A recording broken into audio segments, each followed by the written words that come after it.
Well, we've already heard from Mark Mitchell, who said they expect a change in attitude and policy and behaviour from the Commissioner of Police, if there were to be a change of government, to address a small but important story. And in case you don't know, over the weekend, I think it is, down in Christchurch, a thief goes in and takes a whole lot of parts from a motorcycle or a shop that sells motorcycle spare parts and decamps the premises. He is chased by a bunch of tradies and another guy's outside. They get hold of the guy, they stop him. And he's screaming, "Don't call the police, I'll have to go back to prison," which suggests he's got a bit of form. And these guys, one of them calls the cops on his mobile. They say, "Let him go." Has he got a weapon? No, let him go. Tell the people at the shop they can file a complaint if they want. And to me, it sums up what is wrong with this country today.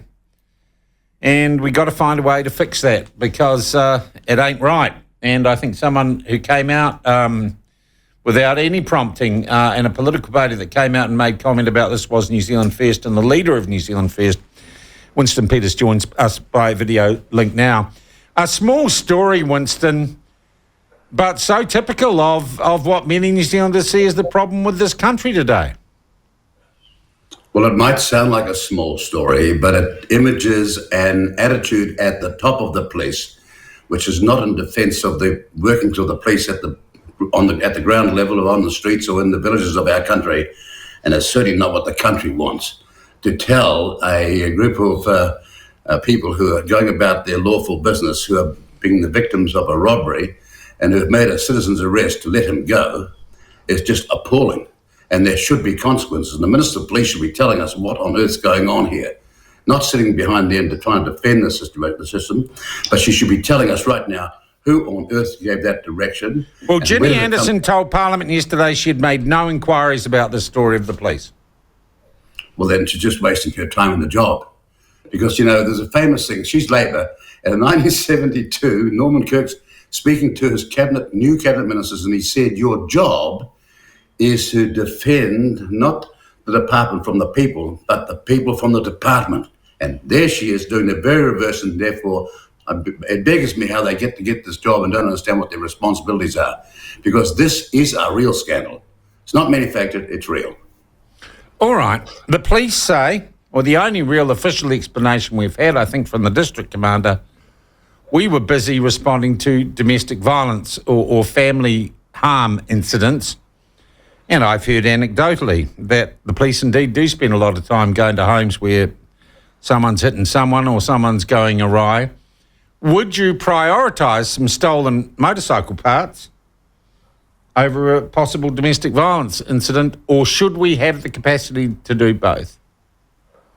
No, it's not prioritising it. This is a broken window circumstance. This guy will go on committing crime after crime after crime. He's allowed to get away like that.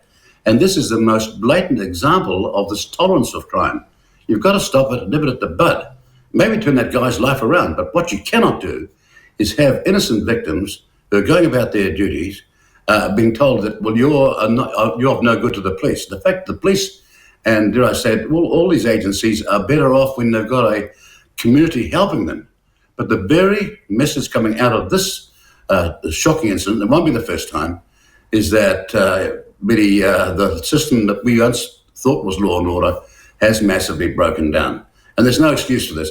Why didn't they say, well, bring them in then? Yeah. Put them in the car, bring them in. Yeah, grab some zip ties and let's run them down to the station.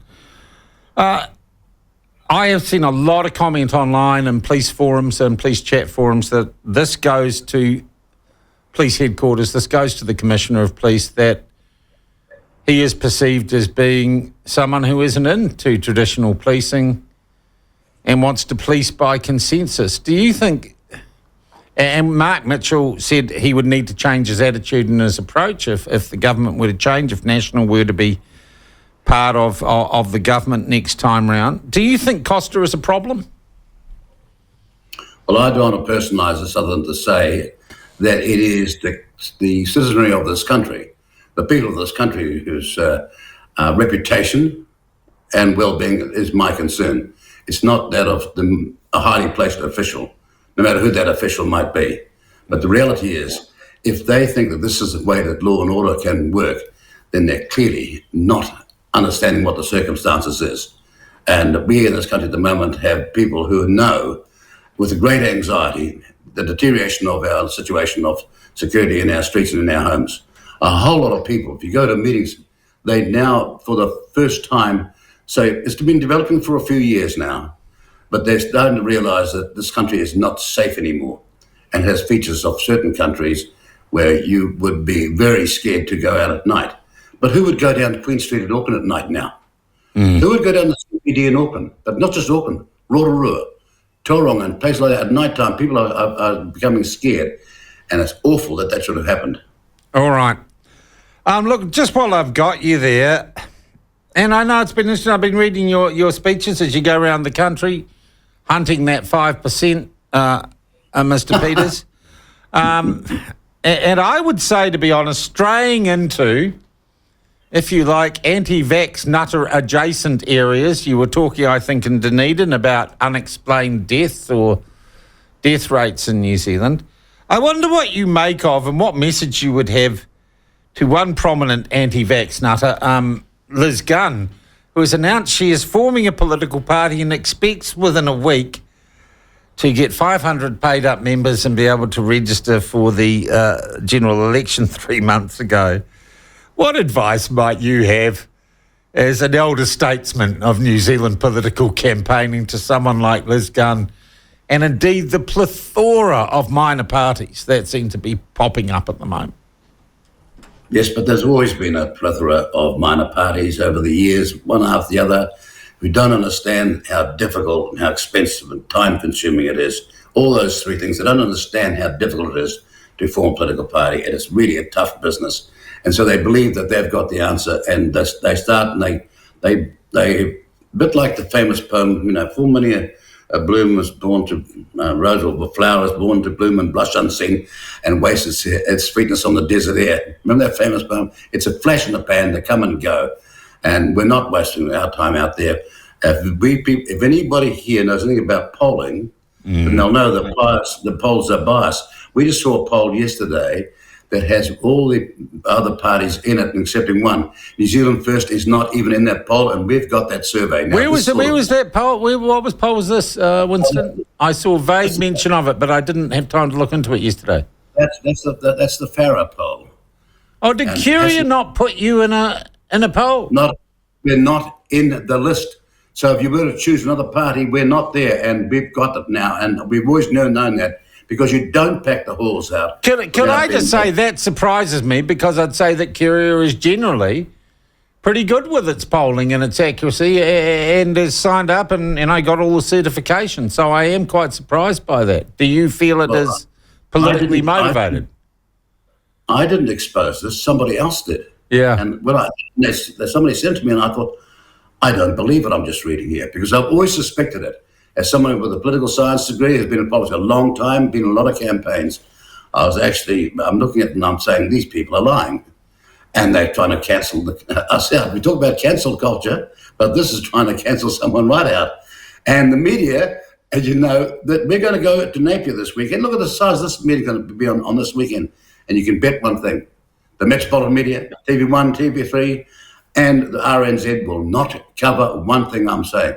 But they're not shutting me down, Sean. They're shutting the people of this country down, and they'll find out the consequences of trying to do that. All right. Would you, if Liz was listening to this, and she may well be, or listening to Rabbit Hole Radio, would you have Liz in the New Zealand First Party if she really wants to make a difference and get into politics? Look, everybody, we welcome anybody to come and join New Zealand First, as long as they've read the party's manifesto or met its principles, know what we stand for. We'd welcome anyone, but let me just make this very clear. I'm not a vaccine denier. I've been vaccinated 3 times, but I tell you what I don't like is when people are just lied to, like the government and like the Prime Minister, the former Prime Minister did, when she says, if you take this, you won't get COVID. If you do this, we're the podium of truth. Statement after statement was made, which was not authentic. It was deceit. And I was at the start of it, we didn't know what we were doing. But the moment I looked into it, I thought, you can't make those statements. It's not scientifically accurate. It's simply wrong. Now I'm watching all the evidence that proves that people weren't given the warning about the possible side effects, including death. Yeah. That's a fact. And anybody wants to argue about that, well, go and talk to the people and all the emerging stuff and all the meta-data analysis, the meta-analysis that's now in 2023 is all out there. It's phenomenal. The fact, but they've got these island nations, including PNG, that have a far lower rate of death than, for example, Europe or the United States. Now, these people in PNG never got the darn vaccine. They never got anything. And why would they have a massive less rate of death? We can't argue against facts. There's a great study out, and I welcome everybody to look at it. But you see, what happens in this country, and especially with the media, if they don't agree with you, if they don't agree with the narrative, then they do their best to misdescribe you. I am worried, Winston, that you're going to start sending me links to videos and telling me I should do my homework. I have never sent anybody any of that stuff at all. I've just done my own work.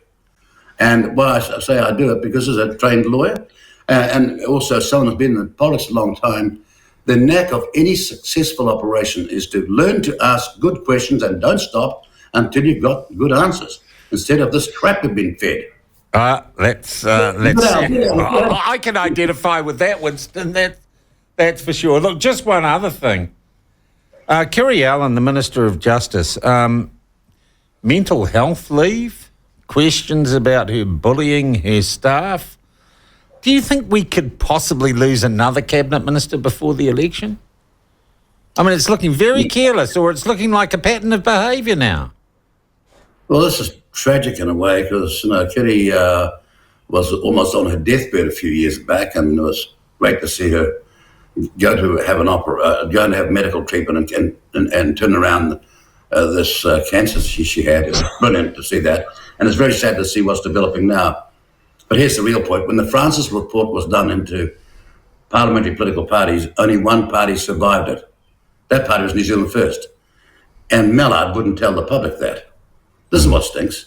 One party survived. All the rest were in trouble. If you go and look at the Francis report, still not, people don't know, but one party survived it. He told me privately, but I said, well, why don't you tell the public then? Because that's what it should be, there should be a reward for looking after people properly.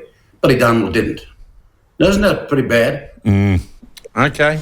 But do you think look, prima facie, do you think she's got problems?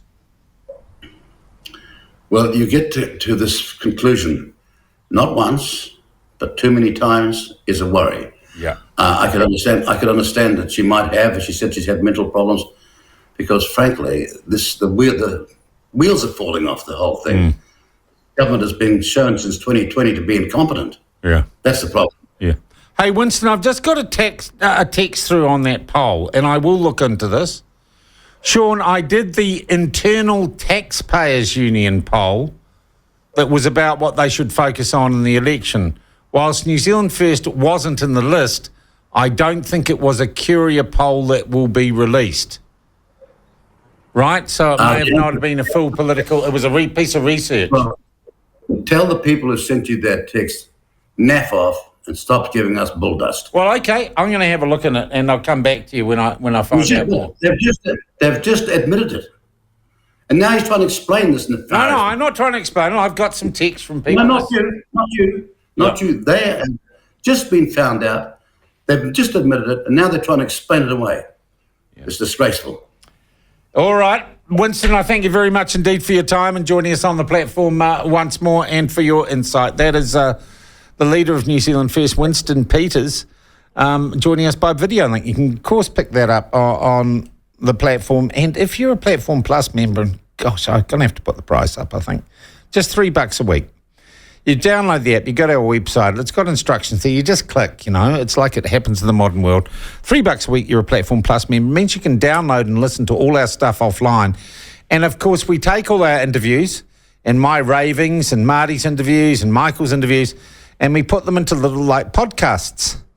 And you can download and listen at your leisure. You can line them all up, and you can get back to our archive. We're going to hold, I think, for about 3 months. Easily accessible, and then it goes into an archive, and you just got to click a couple of extra buttons to get to it, because I can't pay to keep everything we've got front of house. Storage costs money.